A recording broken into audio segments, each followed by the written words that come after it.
Today let us have a glance on area of a circle. Here is a circle with radius r and we know its circumference is 2 pi r. Here I have shaded the circle into two halves.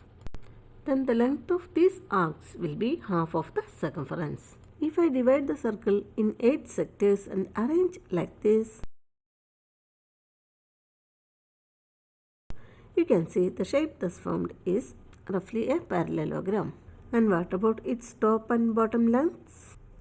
These are nothing but pi r each, and the side length will be the radius of the circle. Now, if I divide the circle into more sectors and arrange like this, it gives nearly a rectangle. So here, area of the circle will be equal to area of the rectangle thus formed.